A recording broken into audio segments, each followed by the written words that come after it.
Une nuit, une petite fille est réveillée par les disputes de ses parents.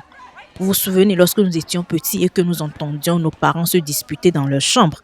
Parfois, on se demandait si c'était à cause de nous ou s'ils allaient se séparer.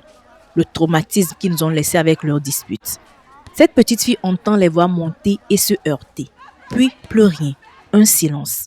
Le matin, elle se réveille, mais sa mère n'est plus là. Elle demande à son père, qui lui dit que sa mère est partie, qu'elle les a abandonnés. 30 ans plus tard, cette fille maintenant adulte apprend ce qui s'est réellement passé cette nuit-là. Voici l'histoire de la disparition de Barbara, dont la famille retrouve le corps 30 ans plus tard.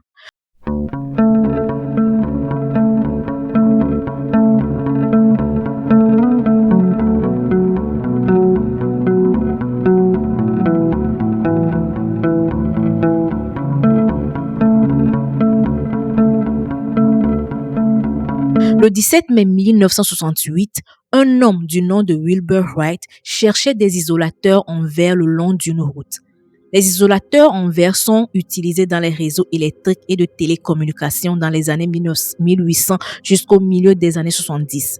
Alors qu'il explorait les environs, il découvrit quelque chose enveloppé dans une lourde toile verte, semblable à celle que l'on utiliserait pour emballer une tente. Il tâta cet objet du pied et, ce faisant, le fit rouler en bas de la colline. La bâche se déroula, dévoilant la forme d'un corps humain en dessous. Paniqué, Wilbur se précipita vers la station-service la plus proche où il alerta les autorités qui arrivèrent sur le lieu. Les autorités découvrent le corps avancé d'une jeune fille. D'un premier coup d'œil, ils se sont dit que c'était probablement une adolescente. Cependant, il n'y avait rien de particulièrement distinctif dans ses traits et rien n'avait été trouvé sur les lieux qui aurait pu aider à son identification. Un portrait robot fut réalisé, diffusé dans les journaux. L'autopsie a permis d'établir avec confiance qu'elle mesurait environ 1,50 m et pesait entre 45 et 50 kg. Elle avait des cheveux bruns roux et de l'espace entre les dents. Je pense que ça s'appelle le diastème. C'était à peu près tout ce qu'ils avaient d'elle. L'autopsie n'a pas pu déterminer la cause du décès. Cependant, en raison de l'état du corps enveloppé dans la toile et abandonné, son décès a été catégoriquement déclaré comme un homicide. Malgré le degré de décomposition, des empreintes digitales ont été obtenues. À l'époque, ils ont été comparés à celles d'autres filles disparues, mais aucune correspondance n'a été trouvée. Au fil des ans, ces empreintes digitales ont été régulièrement comparées à chaque fois qu'une disparition était signalée, mais sans succès. C'est tout à fait possible qu'on lui a fait du mal ailleurs et que son corps a été déplacé. Ils ont attendu que quelqu'un se manifeste avec des informations sur son identité. La police a lancé un appel public demandant à tous les membres de famille ayant des proches disparus de se manifester. Quelques années ont passé sans nouveaux indices. Personne ne s'est manifesté pour revendiquer une fille disparue ou un proche. En 1971, donc 3 ans plus tard, les autorités ont décidé de l'enterrer. Il n'y avait pas grand-chose qu'ils pouvaient faire, sauf attendre que quelqu'un se manifeste finalement. Ce n'est qu'en 1987 qu'un événement survint dans cette affaire qui finalement conduirait à des réponses. C'était 19 ans plus tard. Todd Matthew, âgé de 17 ans, assistait à une fête d'Halloween avec sa petite amie Lori. Dans l'esprit lugubre d'Halloween, Lori partagea une histoire avec Todd et leur ami sur la façon dont son père, Wilbur Wright, avait découvert le corps d'une jeune fille au bord de la route il y a 19 ans. Quelque chose dans cette histoire captiva l'attention de Todd. À partir de ce moment, il se trouva incapable de penser à autre chose. Au cours des mois suivants, puis des années, cela devint une obsession personnelle.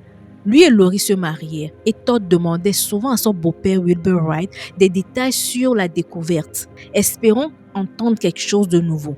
Todd se rendait même régulièrement sur la tombe de la fille pour lui rendre hommage. Todd décrivit comment sa curiosité pour cette affaire évolua rapidement en passion. Après son travail, il consacrait ses soirées à enquêter, suivant toutes les pistes possibles. Il prenait des notes qui semblaient avoir échappé aux enquêteurs lors de l'enquête initiale. Par exemple, dans l'enquête initiale, ils avaient trouvé un petit morceau de tissu blanc posé sur l'épaule de la fille de la tante et au début, ils ne savaient pas ce que c'était.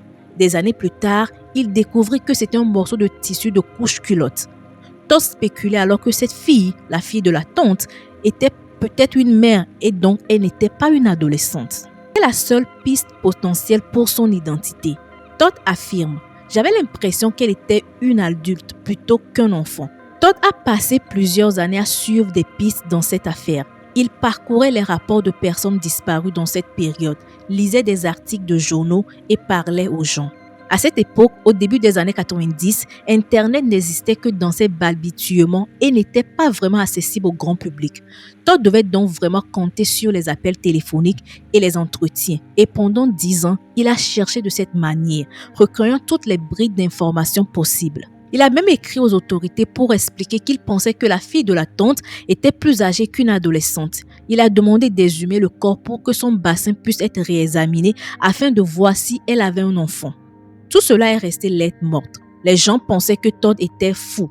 Un jeune homme apparemment sans lien avec cette affaire déterminé à la résoudre. En 1997, Internet était beaucoup plus largement disponible et Todd a rapidement découvert des forums en ligne. Il a trouvé d'autres personnes comme lui ayant leurs propres affaires auxquelles ils étaient connectés et qu'ils voulaient résoudre. De l'autre côté, il y avait aussi des personnes cherchant à retrouver leurs proches disparus, espérant tomber sur quelqu'un qui pourrait les aider. En novembre 1997, Todd lance un site internet pour sensibiliser sur cette affaire et espérer trouver quelqu'un qui la connaît ou qui pourrait aider dans sa mission. Un jour de janvier 1998, il est tombé sur un message d'une femme appelée Rosemary.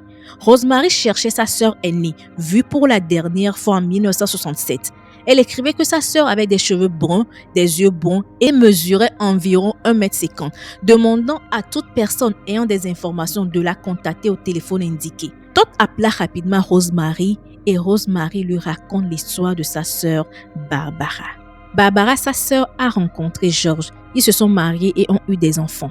Un jour, Barbara se rend au travail de Rosemary et lui dit « Elle, George et les enfants vont quitter la ville pendant un certain temps et elle promet de les appeler une fois installés. » Mais les semaines et les mois passèrent sans nouvelles de Barbara. Barbara n'a pas donné d'adresse, donc Rosemary ne sait pas où la trouver. Et rappelez-vous, il n'y avait pas de téléphone portable à ce moment. Un jour, la sœur de Barbara, donc Rosemary, reçoit la visite d'un ami qui lui dit avoir vu George.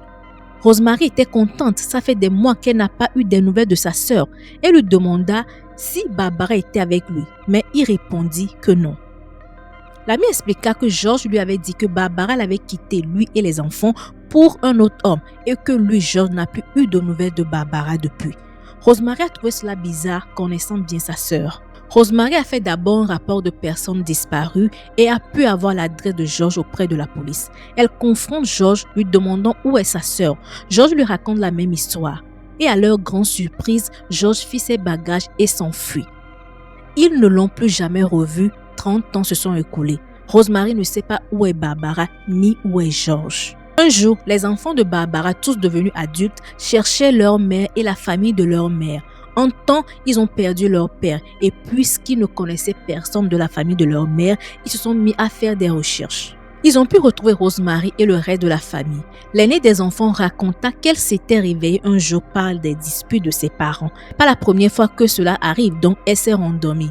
Mais le lendemain, sa mère n'était plus là. Leur père leur avait dit que leur mère les avait quittés. Elle les avait abandonnés et elles ont grandi en croyant cela. Après que Rosemary eut raconté cette histoire à Todd, dit avoir le pressentiment que la fille de la tante pourrait être Barbara. Rosemary montre des photos de Barbara à Todd et Todd remarque l'espace prononcé entre les dents supérieures de Barbara, tout comme dans le croquis de la police de la fille de la tante. Suite à cela, Todd entre en contact avec les autorités et il compare les photographies aux images d'autopsie. Cela conduit à l'exhumation du corps. L'ADN de la fille de la tante est extrait d'une dent et comparé à l'échantillon de joue de Rosemary et ce fut un match. La fille retrouvée enrôlée dans une badge il y a 30 ans est bel et bien Barbara. La police pense que c'est George qui était responsable de cela. Étant donné qu'il est lui-même décédé, il n'y avait pas grand-chose qui pouvait être fait pour confirmer ou infirmer ses implications. Alors vous, que pensez-vous de cela? Est-ce que c'est vraiment George, le mari de Barbara, qui est responsable? Ou est-ce que Barbara a vraiment quitté son mari et que c'est son nouveau mari ou c'est son amant qui est responsable de sa disparition? Pensez-vous de Todd? Todd qui a été vraiment passionné par cette histoire et il est resté sur cette histoire pendant des années jusqu'à ce que le mystère soit résolu. Merci beaucoup de m'avoir suivi aujourd'hui. On se dit à la prochaine.